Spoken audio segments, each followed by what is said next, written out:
back to the Suburban Chateau. I'm Stephanie Everett, and today I'm going to be taking you along on a thrifting and antique journey to Carlisle, Pennsylvania, where my youngest daughter lives. And my daughters and I are going to be thrifting at some wonderful antique stores. One of them was brand new to me. I'd never been there before. It was a giant antique store. I'm not sure I'll ever see the whole thing, but it was such an interesting trip. And today we're going to be focusing on thrifting with a purpose. How to keep your eye ready to spot those little special things that you're collecting or looking for when you're antiquing and thrifting. So today we're going to try to give you some tips on that. As with any thrifting or antiquing journey, you have to start out with a good cup of coffee. And then we headed to the Bedford Street Antiques. Now, I thought it was really important to start out just making sure we define exactly what we're looking for and keep our focus very clear. There's always things to find that you collect all of the time, but what specifically are we looking for? Sarah, what are you looking for? Refrigerator dishes. Refrigerator dishes, cool. I'm looking for picnic baskets. I see a baby one over there, but that's not quite as, I want bigger ones than that. I looked to see the price here. I really like it.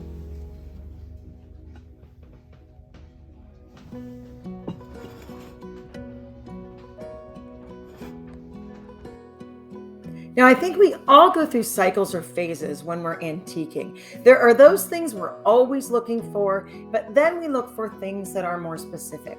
Right now, I'm on a kick to find lidded picnic baskets that I can craft with and paint. And right away, my eyes were drawn to this lidded basket purse. But there are always things I look for, like vintage linens, and that never stops when you're antiquing.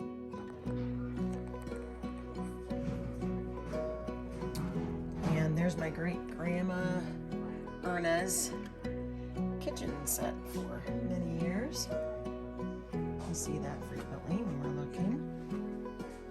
Lots of Pyrex bowls. Now, my oldest daughter was looking for refrigerator dishes this day, but we are finding that they are priced just amazingly high. I'm always on the hunt for any kind of Gibson Girl or Harrison Fisher print, and I always see them, particularly at the Bedford Street Antiques.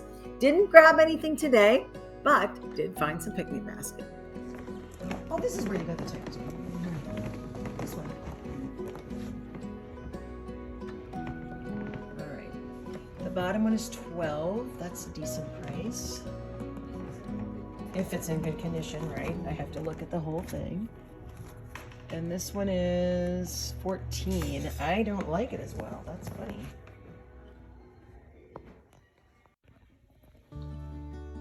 Here's a little print of our horseshoe curve. Now, even when you're being purposeful, you might just run into something you fall in love with, and that's certainly okay when you're thrifting. Nice. Or you find that one in a million piece you've been looking for a long time. How much is that?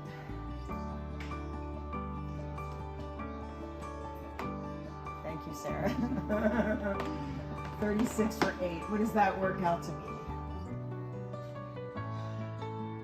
What's 36 divided by 8? It's less than.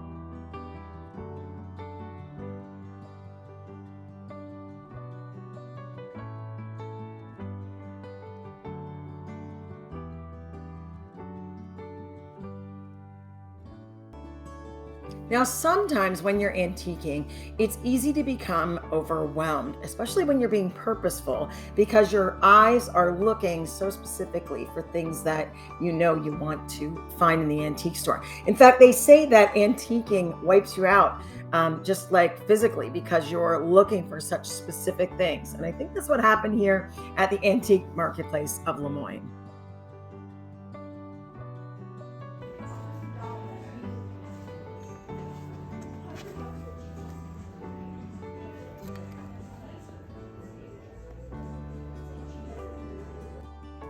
I found this vendor to be very interesting. They were a dollhouse rescuer, and they had tons and tons of different dollhouses. And oh, I wanted to bring one home so much, but I knew I couldn't do that. There's no place in my house for a dollhouse.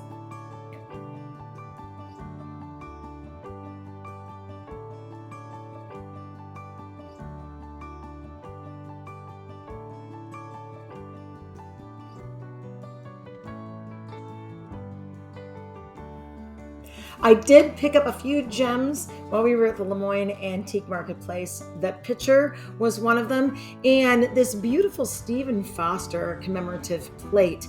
I have a collection of Currier and Ives plates, and this is not a Currier and Ives plate, but it totally matches with my collection. So I was pretty happy to find that plate and add it to my collection.